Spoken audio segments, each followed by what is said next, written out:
வேலைக்காக வெளிநாடு போறத பார்த்துட்டு கங்கா கோவிச்சுக்கிறாங்க. கங்கா குமரன் கிட்ட என்கிட்ட ஏன் சொல்லல அப்படின்னு சொல்லிட்டு பிரச்சனை பண்றாங்க.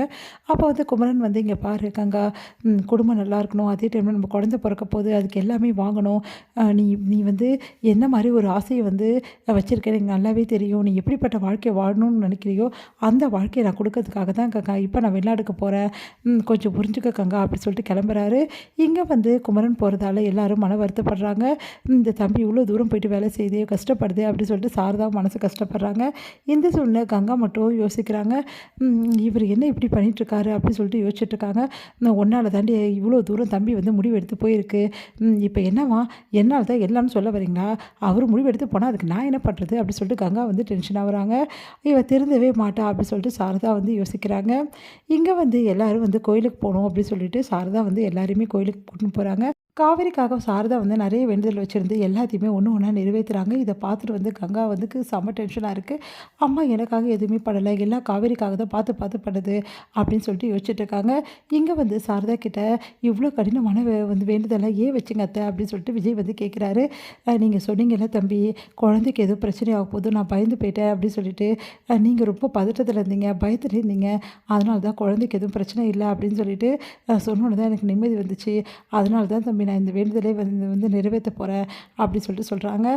உடனே இப்போ எந்த பிரச்சனையும் இல்லைல்ல, அதனால தான் அந்த அம்மன் காப்பாற்றுச்சுன்னா அதுக்கு நன்றி சொல்கிறேன் அப்படின்னு சொல்கிறாங்க. அத்தை உண்மையிலேயே நீங்கள் நீங்கள் என்னோடய அம்மா தான் அத்தை, எங்களுக்காக இவ்வளோ தூரம் வேண்டிக்கிறீங்க அப்படின்னு சொல்லிட்டு ரொம்ப நெகிழ்ச்சி அடைகிறாரு நம்ம விஜய்.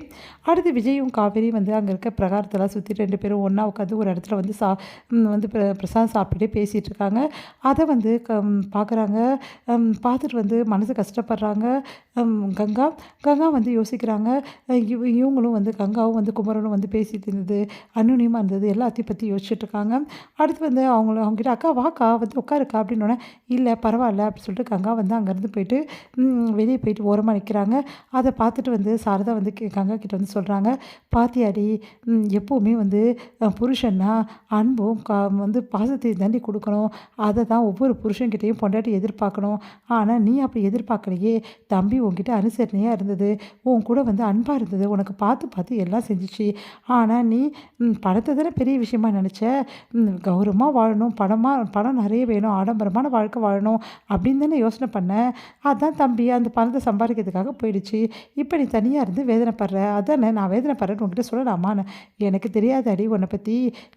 காவேரி புருஷனும் அன்பாக பேசிட்டு இருக்குது, உனக்கு அவளை தானே. அம்மா எதுக்குமா என்னை கூப்பிட்டீங்க, இந்த மாதிரி சொல்கிறதுக்கு தான் என்னை கூப்பிட்டியா, சும்மா அட்வைஸ் பண்ணி கொள்ளாத, வேலையை பாருமா போயிட்டு அப்படின்றாங்க. நீ எப்போ திருந்த போறியோ தெரில, தம்பியோட வாழ்ந்த வாழ்க்கையை பற்றி கொஞ்சமாவது யோசிச்சு பாருடி. இப்போ இனிமேட்டாவது கொஞ்சம் திருந்து, தம்பி எவ்வளோ கஷ்டப்பட்டு உன்னெல்லாம் பார்த்துக்கிறாரு செஞ்சுருக்காரு அப்படி சொல்லிட்டு யோசிச்சு பாரு. எங்கே நீ திருந்த போகிற அப்படி சொல்லிட்டு போகிறாங்க. இதெல்லாம் கேட்டுக்காங்க யோசிக்கிறாங்க. விஜயும் காவேரி அந்யோன்யமாக பேசுகிறது பழகிறதெல்லாம் பார்த்துட்டு கங்காவுக்கு ரொம்ப பொறாமையாக இருக்குது. உடனே கங்கா இந்த இவர் யாரை போக சொல்கிறது, நானா போக சொன்னேன், எல்லோரும் என்னையே திட்டிகிட்டு இருக்காங்க. நான் ஆடம்பரமான வாழ்க்கை வாழணும்னு தான் நினச்சேன், ஆனால் அதுக்காக அவர் திடீர்னு போயிடுவாரா, அதுக்கு நானா பொறுப்பு அப்படி சொல்லிட்டு யோசிக்கிறாங்க. இவங்க 2 பேரையும் பார்த்து ஏங்க ஆரம்பிக்கிறாங்க கங்கா. அடுத்து இங்கே என்ன பண்ணுறாரு விஜய், இங்கே பாரு காவேரி, நான் ஏதாவது பிஸ்னஸ் பண்ணணும்னு நினைக்கிறேன், அதனால் அந்த விஷயமா பேசலான்னு யோசிக்கிறேன் அப்படின்னோடனே, என்னங்க சொல்கிறீங்க, என்ன பேசணும் அப்படி சொன்னோன்னே, இல்லை காவேரி நான் தாத்தா பாட்டி பார்க்கறதுக்காக போகிறேன் அப்படின்னோடனே, இங்கே நானும் வரேங்க. இல்லை காவேரி நீ எங்கேயும் வர வேணாம் அப்படின்றாரு. அதை கேட்டு அதிர்ச்சி அடைகிறாங்க. ஏன் அப்படி சொல்கிறீங்க அப்படி சொல்லிட்டு